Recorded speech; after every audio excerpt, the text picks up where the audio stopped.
అధ్యక్ష, గడిచిన వైసీపీ ప్రభుత్వంలో హయాంలో 2019 నుంచి 24వ సంవత్సరం వరకు వార్షిక నిర్వహణ కోసం అత్యవసర మరమ్మతుల కోసం బడ్జెట్లో 1711 కోట్ల రూపాయలు కేటాయించడం జరిగింది అధ్యక్ష.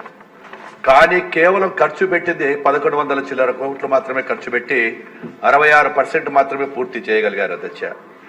అదేవిధంగా ఏదైతే రిన్యూవల్స్ పునరుద్ధరణ కోసం గత 5 ఏళ్ల బడ్జెట్ లో 1471 కోట్లు పెడితే 950 కోట్లు మాత్రమే పెట్టడం జరిగింది. అంటే 62% మాత్రమే పని చేయగలిగారు అధ్యక్ష.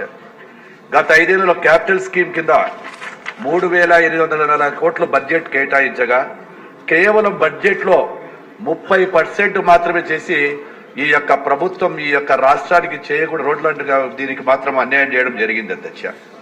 అదేవిధంగా ఏదైతే న్యూ డెవలప్మెంట్ బ్యాంక్ ద్వారా మనం తీసుకునేటువంటి ప్రాజెక్టులకు ఎన్డీబీ స్కీమ్ లో 3014 కోట్ల వ్యయంతో 1244 కిలోమీటర్ల పొడవు విస్తరణ మరియు బలోపేతం చేసే పనులు చేపట్టడం జరిగింది అధ్యక్ష.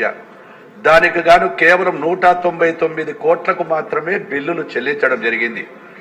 3000 చెల్లించబడ్డాయి. ఇంకా 231 కోట్ల రూపాయల బిల్లులు పెండింగ్ లో ఉన్నాయి అధ్యక్ష. ఈ స్కీమ్ నందు 70% న్యూ డెవలప్మెంట్ బ్యాంక్ రుణము మరియు మన రాష్ట్ర ప్రభుత్వం తరఫున 30% వాటా ఇవ్వవలసి ఉంది అధ్యక్ష. మే నెల 2022 నందు బ్యాంక్ వారు 232 కోట్ల రూపాయల నిధులు విడుదల చేశారు అధ్యక్ష. ఆ విడుదల చేసిన నిధులను కూడా 1.5 సంవత్సరం 2 సంవత్సరాలకు వాళ్ళ ప్రత్యేకమైన అవసరాల కోసం వాడుకొని ఇక్కడ కూడా కాంట్రాక్టులకు చెల్లించకపోవడం వలన ప్రతి సంవత్సరం మనం దాదాపుగా 300 కోట్లకు పైన తీసుకుంటూ వస్తే ఆ యొక్క రెన్యూవల్ చేస్తా వస్తే కూడా 5 ఏళ్లకు 1500 కోట్ల రూపాయలు ఎన్డీబీ బ్యాంక్ ఇచ్చేటువంటి అవకాశాలు ఉన్నదాన్ని కూడా ఈ ప్రభుత్వం స్వార్థం కోసం కేవలం 92 కోట్ల రూపాయలు మాత్రమే ఖర్చు పెట్టి వాళ్ళకు రియంబర్స్మెంట్ ఇవ్వడం జరిగింది అధ్యక్ష. ఈ యొక్క 2023-24 సంవత్సరంలో 106 కోట్ల రూపాయలు కూడా మళ్ళా ఖర్చు చేయడం జరిగింది అధ్యక్ష. అంటే ఇక్కడ కూడా ఏదైతే బ్యాంకులు ఎన్డీబీ బ్యాంక్ కానీ ఇచ్చినటువంటి నిధులు కూడా ఈ యొక్క ప్రభుత్వం సద్వినియోగం చేసుకోవడం లేకపోవడం వలన ఈ రోజు మనకు ఈ రహదారులన్నీ కూడా ఈ పరిస్థితికి రావడానికి కారణం అని కూడా మీకు తెలియజేస్తున్నాను అధ్యక్ష. బ్యాంకు వాటాకు చెల్లించిన వాటిని కూడా ఎన్నిసార్లు వారు బ్యాంకు వారు అడిగినప్పటికీ అప్పుడు ఉన్నటువంటి ప్రభుత్వం ఎటువంటి జవాబులు ఇవ్వకపోవడంతో ఈ యొక్క రాష్ట్రం మీద ఉండేటువంటి అభిప్రాయం కూడా చెడ్డ అభిప్రాయంతో వారు మీటింగ్లకు పిలిస్తే కూడా రాకుండా పోవడం జరిగింది అధ్యక్ష. కాబట్టి ఇందువల్ల ప్రాజెక్ట్ ఎన్డీపీ వర్క్ కింద చేసేటువంటి వర్కులు ఎక్కడికక్కడే నిలిచిపోయి ఈ రోజు రోడ్లు అధ్వాన స్థితికి రావడం జరిగింది. అదేవిధంగా సిఆర్ఐఎఫ్ పనులు కూడా అధ్యక్ష. సిఆర్ఐఎఫ్ లో పథకంలో 2296 కోట్ల రూపాయలకు గాను 1750 కిలోమీటర్ల పొడవున విస్తరణ పటిష్టం చేయాలని చెప్పి చేపట్టడం జరిగింది. అది కూడా 2296 కోట్లకు చేసిన తర్వాత 851 కోట్ల రూపాయలు ఇప్పటికి కూడా పెండింగ్ ఉండడంతో కాంట్రాక్టర్లు కూడా ఆందోళన చెందుతున్నారు అధ్యక్ష. ఈ యొక్క పథకంలో ఖర్చు పెట్టిన ప్రతి రూపాయి 100%, అంటే మనం ఈ యొక్క 300 కోట్ల రూపాయలు సిఆర్ఎఫ్ కింద గవర్నమెంట్ కింద మనం డెవలప్ వాళ్ళకి కనుక రిటర్న్ చేస్తే అదే విధంగా ప్రతి సంవత్సరం మనకు మళ్ళీ తిరిగి వాళ్ళు 300 రూపాయలు ఇస్తారు అధ్యక్ష. అంటే ఆ యొక్క ఉండేటువంటి సదుపాయాన్ని కూడా ఈ యొక్క ప్రభుత్వం చేసుకోకపోవడం వలన 1500 కోట్ల రూపాయల టర్నోవర్ కూడా నిలబడిపోయింది అధ్యక్ష. అదేవిధంగా 23-24 సంవత్సరంలో కేంద్ర ప్రభుత్వం వారు 485 కోట్ల రూపాయలు విడుదల చేశారు. ఇందులో కూడా కేవలం 243 కోట్లు మాత్రమే చెల్లించి ఆ డబ్బును కూడా రాకుండా చేశారు అధ్యక్ష. ఇప్పటి వరకు వివిధ శాఖలలో పనులు జరిగినటువంటి 2504 కోట్ల రూపాయలు ఇంకా కాంట్రాక్టర్లకు చెల్లించవలసినవి ఉన్నాయి. వాళ్ళందరూ కూడా చాలా ఇబ్బందులు పడుతూ ఉన్నారు. వాళ్ళందరూ కూడా మా దగ్గరికి వచ్చి చెప్పుకోవడం జరుగుతుంది అధ్యక్ష. ఇక్కడ ఒక్కసారి తమ దృష్టికి మేము ఏం చేస్తున్నామంటే అధ్యక్ష, గతంలో ప్రభుత్వం చేసే విధానం వలన రాష్ట్రంలో పరిధిలో రహదారులన్నీ కూడా గుంతలమయంగా మారిపోయి ఈ రోజు ఎక్కడ రహదారులు సరిగ్గా లేకపోవడం వలన కొత్తగా పరిశ్రమలు రావడం లేదు.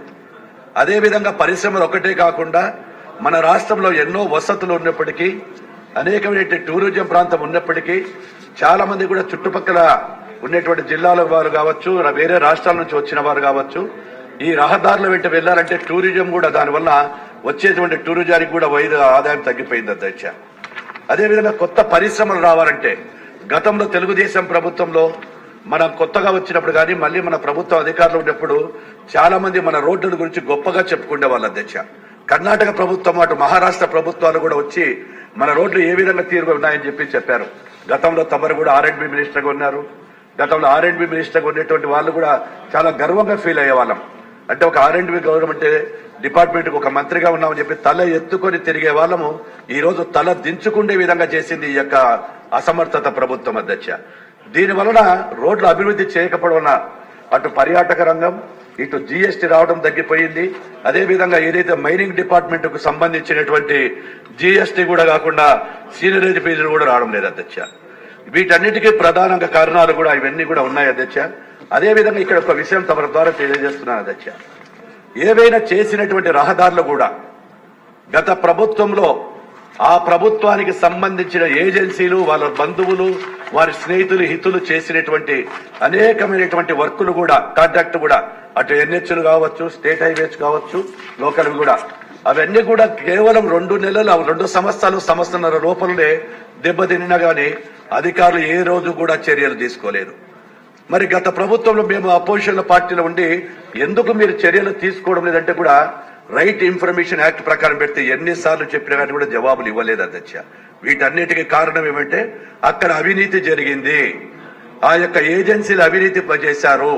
ఆ ఏజెంట్లు కూడా DEలను AEల పర్యవేక్షణ లేకుండా ఎక్కడైనా DEలు AEల పర్యవేక్షణ లేదు అధ్యక్ష. ఆ ఏజెన్సీల ద్వారా వాళ్ళని చేస్తగిన బెదిరించడం, మీ ట్రాన్స్ఫర్ చేస్తాము, మీకు ACBకి పట్టిస్తాము కాబట్టి మా యొక్క చేసేటువంటివి. ఎందుకంటే అక్కడ ప్రభుత్వంలో ఉన్న ఏజెన్సీలు సొంతం మంత్రికి సంబంధించిన ఏజెన్సీలే, మంత్రి GP గవర్నమెంట్ లాంటివి చేసుకునే ఏజెన్సీలే, వారి బంధువులే. ఆ విధంగా చేయడం వల్ల రహదారులు కూడా వేసిన రహదారులు నాణ్యత లేకపోయి ఈ రోజు నాణ్యత లేకుండా పోయి ఈ రోజు ఆ మంచి వేసిన రహదారులు కూడా కొట్టుకుని పోయినాయి అధ్యక్ష. చాలా మంది మా అధికారులను అడిగాను అధ్యక్ష, పార్ట్ హోల్స్ అంతా కూడా కంప్లీట్ చేయమన్నారు. గౌరవ ముఖ్యమంత్రి ఆదేశాల మేరకు మరి పార్ట్ హోల్స్ ఇటువంటివి తయారు చేయమన్నప్పుడు 1-3 ఇంజనీర్లు చెప్పడం, సార్ పార్ట్ హోల్స్ ఉంటే మేము తయారు చేస్తాము, రోడ్లే లేకపోతే పార్ట్ హోల్స్ ఎక్కడి నుంచి వస్తాయంటున్నారు సార్. అక్కడ రోడ్లే లేవు, పార్ట్ హోల్సే లేవు సార్. సార్ చెప్తున్నాం సార్. అదేవిధంగా గతంలో మీరు కూడా చేశారు. మీరు R&B తమరు ఉన్నప్పుడు ఏ విధంగా పనుల నాణ్యత ఇన్స్పెక్షన్ ఉండేది. అదేవిధంగా గతంలో మన గౌరవ ముఖ్యమంత్రి గారు ఉన్నప్పుడు ఒక స్పెషల్ ఇంజనీర్ కూడా చేసేసి ఎక్కడ రోడ్లు వేస్తే అక్కడ ఆయన ఇవ్వడం జరిగింది వచ్చి ఆర్డర్స్.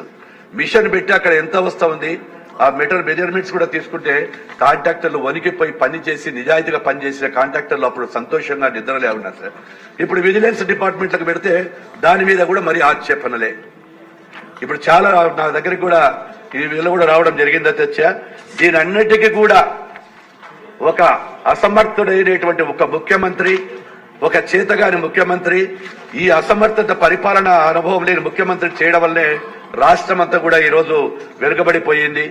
ఈ రోజు రాష్ట్రంలో ఇక్కడ పరిశ్రమలు రావాలన్నా మళ్లీ చేయాలన్నా ఒక R&B డిపార్ట్మెంట్ కూడా శక్తివంతం లేకుండా గౌరవ ముఖ్యమంత్రి గారికి కూడా అడగడం చెప్పింది. ప్రతిపాదనలు వచ్చాయి.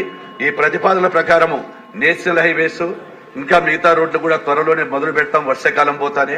అవన్నీ కూడా ఎక్కడైతే అధ్వాన పరిస్థితులు ఉన్నాయో ప్రియారిటీ ప్రకారం వాటి అన్నిటి కూడా చేస్తామని చెప్పి సభ్యులు ఇచ్చిన సూచనలు సలహాలు కూడా అన్ని తీసుకుంటాము. ప్రతి ఒక్కదాన్ని కూడా తీసుకొని ఈ యొక్క ఎంక్వైరీ కూడా ఎక్కడైతే గత ప్రభుత్వంలో జరిగినటువంటి నాణ్యత లేని రోడ్ల మీద ఖచ్చితంగా చర్యలు తీసుకోవడం జరుగుతుంది. ఆ ఏజెన్సీలు ఎంత గొప్పవారైనా ఎన్ని ఉన్నప్పటికీ కూడా మా వారికి కూడా అధికారులకు చెప్పడం జరిగింది. వాటన్నిటి మీద కూడా చేస్తామని చెప్పి తెలియజేస్తున్నాను అధ్యక్ష.